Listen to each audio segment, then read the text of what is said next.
Olá, eu sou o Danilo Luiz Marques, sou graduado em História pela Universidade Federal de Alagoas, com mestrado e doutorado em História Social pela Pontifícia Universidade Católica de São Paulo, com um período de estágio sanduíche na Michigan State University, nos Estados Unidos. Hoje eu vou conversar com vocês sobre o texto da coluna Nossas Histórias, intitulado Quilombo, a arte da memória negra sobre Palmares. Esse texto, ele é um pouco do que foi a minha pesquisa de doutorado, onde eu procurei entender quais eram as memórias que a sociedade dos 800, particularmente a sociedade alagoana, tinha sobre Palmares. Primeiramente, eu entrei em contato com uma documentação que são os artigos da revista do Instituto Histórico e Geográfico Alagoano, onde tinha alguns artigos sobre o Quilombo dos Palmares, publicados a partir de 1870, 1871.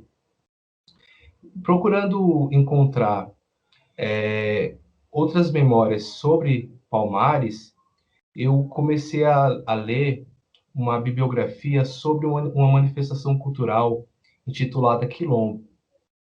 Essa manifestação cultural, ela foi bastante debatida por uma geração de pesquisadores no início dos anos 30, 40, até os anos 50.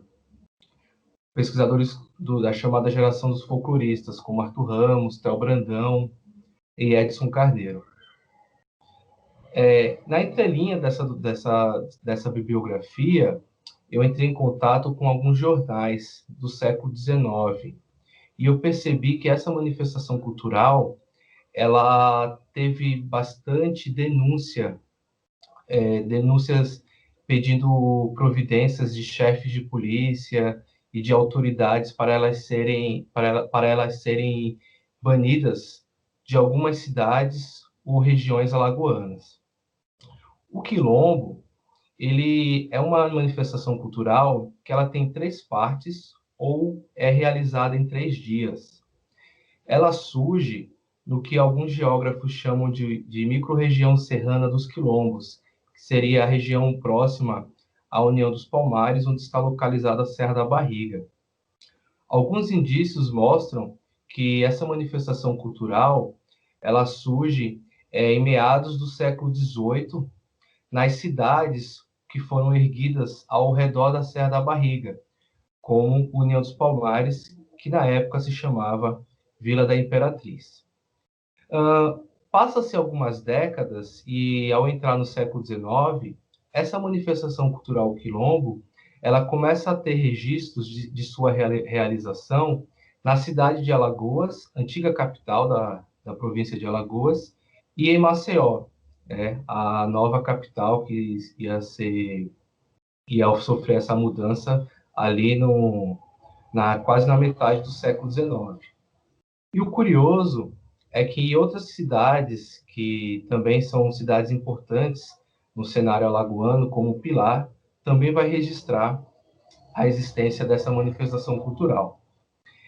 No jornal O Orbe, de dezembro de 1882, temos uma notícia em que pede para que as autoridades tomem providências por conta da realização de um quilombo no bairro de Bebedouro, um dos bairros mais famosos da cidade, onde você tinha a presença de uma elite, mas ao mesmo tempo você tinha uma presença de uma forte população negra, de africanas e africanos, realizando várias manifestações culturais, como o coco de roda e o maracatu.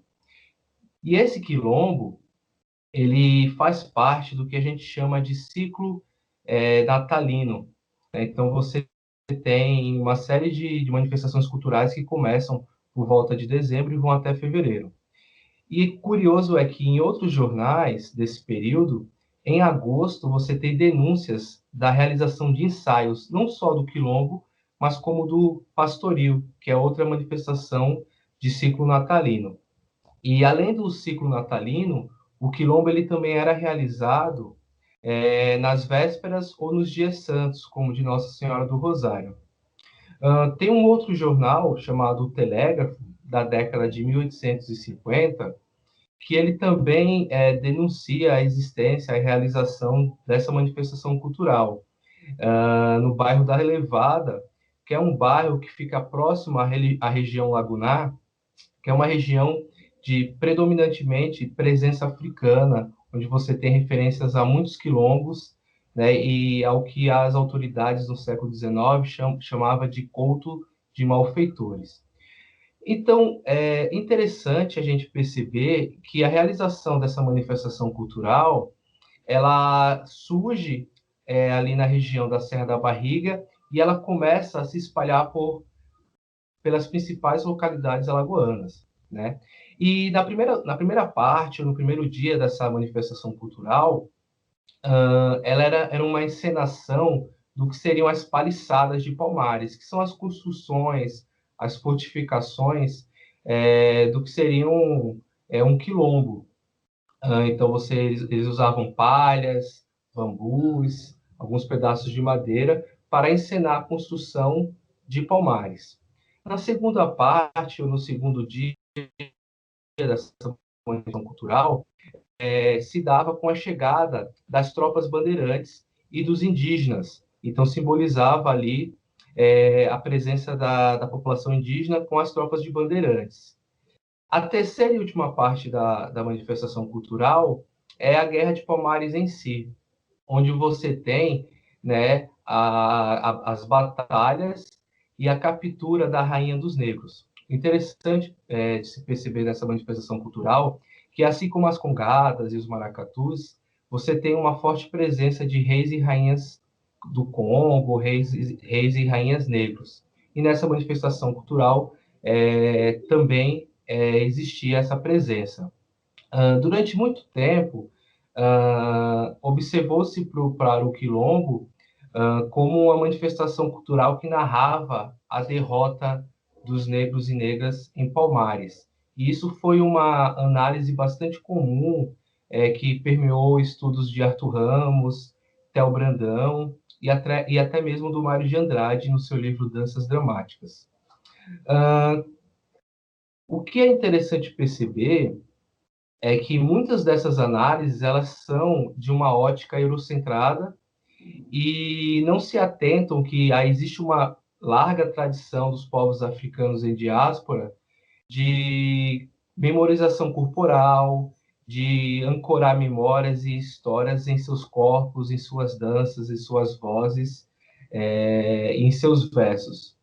Nessa manifestação cultural quilombo, um dos versos cantados dizia o seguinte: folga negro, branco não vem cá. Se vier, o diabo há de levar. Então a gente entende que essa manifestação cultural ela foi detentora durante quase 3 séculos, né, de um espaço de preservação das memórias das lutas por liberdade das populações africanas e de seus descendentes. No caso do Quilombo, ela vai narrar e ela vai fazer parte de uma tradição que procurou deixar viva na memória dos escravizados e das escravizadas a existência da luta por liberdade. Existem outras manifestações culturais bastante semelhantes com o Quilombo, que é o Negro Fugido e o Lambe Sujo, que acontecem em Santa Amaro, na Bahia, e no município de Laranjeiras, em Sergipe. Essas manifestações elas têm versos bastante parecidos, como samba negro, branco não vem cá. Há algumas coisas que diferem elas do Quilombo é que, em vez de elas estarem narrando a formação e a Guerra de Palmares, elas estão narrando a busca por liberdade e a conquista por liberdade no 13 de maio. Por volta de 1950, nós temos algumas fotografias que foram publicadas no livro chamado Quilombo, que é um dos volumes dos Cadernos do Folclore da Funarte, onde o Theo Brandão ele publica algumas fotos de um quilombo realizado no bairro de Bebedouro. Aquele mesmo que eu mencionei no início desse vídeo, em que conta a presença dessa manifestação no bairro na década de 1850. Quase 100 anos depois, essa manifestação ela ainda acontecia no bairro de Bebedouro. Então ele traz os cordões dos negros, traz fotografias do espia do caboclo, do espia dos negros, dos reis e das rainhas. O que acontece é que atualmente a gente tem poucas informações sobre as realizações de quilombos aqui em Alagoas. E a gente tem basicamente a realização de um na cidade de Limoeiro, aqui em Alagoas. Então, uma coisa que me chama bastante atenção é como que uma manifestação cultural que foi bastante crescente, teve bastante informação sobre ela em várias localidades de Alagoas, ela chega no século XXI em apenas uma cidade, né? Alguns pesquisadores aqui de Alagoas procuram entender que a violência cometida no ano de 1912, quando houve a invasão de terreiros de candomblé e o assassinato de pais e mães de santo, no episódio conhecido como Quebra de Xangô, fez com que muitas das manifestações culturais elas passassem por algumas transformações, que é o chamado Xangô rezado baixo. Né? Se antes nosso Xangô era rezado alto, após essa perseguição, como estratégia, muitas casas de santo começaram a fazer o Xangô rezado baixo para que os barulhos dos atabaques não informassem a uma liga civil armada, que era a Liga dos Republicanos Combatentes, que elas invadiam esses terreiros e batiam e até assassinavam essas pessoas. Então, muitas casas de santo aqui de Alagoas, elas passaram por um processo de diáspora, foram para Pernambuco ou foram para outras regiões do Nordeste. Então, muito das manifestações culturais, como o maracatu, como o coco de roda, que eram bastante presentes na região alagoana, elas foram, né, passando por essas transformações, mas o que não significa dizer que elas deixaram de existir, né? Então, é importante entender que o quilombo, ele foi durante quase 3 séculos, né, uma maneira das populações negras narrarem sua história e que faziam contraponto a essa história mais factual, mais oficial sobre Palmares, em que era uma narrativa sobre o extermínio. E é interessante perceber que a historiografia brasileira ela se atém ao episódio de Palmares apenas ao período conhecido como Guerra de Palmares. Pouco se pensou ou pesquisou sobre a presença de Palmares nos séculos XVIII ou XIX.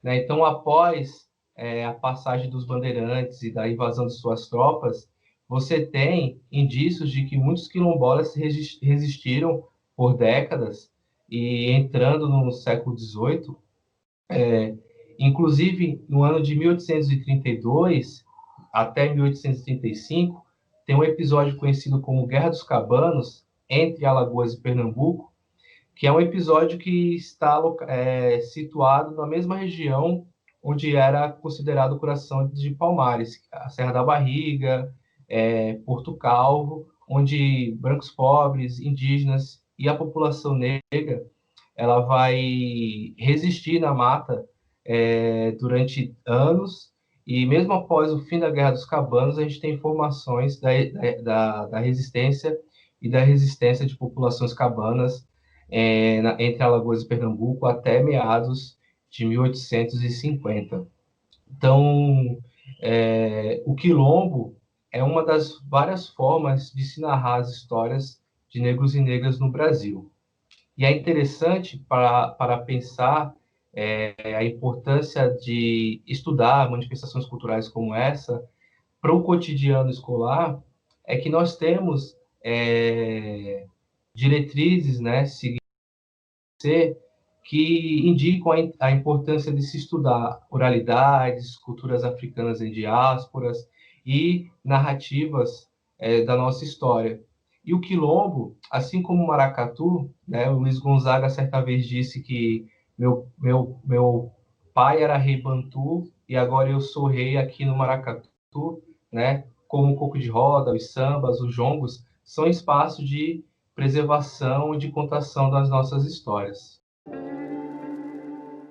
Então, resumidamente, o texto entende o quilombo como uma arte da memória negra sobre Palmares, por compreender que essa manifestação cultural ela detém memórias e ela foi passada de geração em geração e manteve viva a ideia de liberdade durante os séculos de escravização e posteriormente no pós-abolição ela continuou contando a história de luta de negros e negros que habitaram o Quilombo dos Palmares.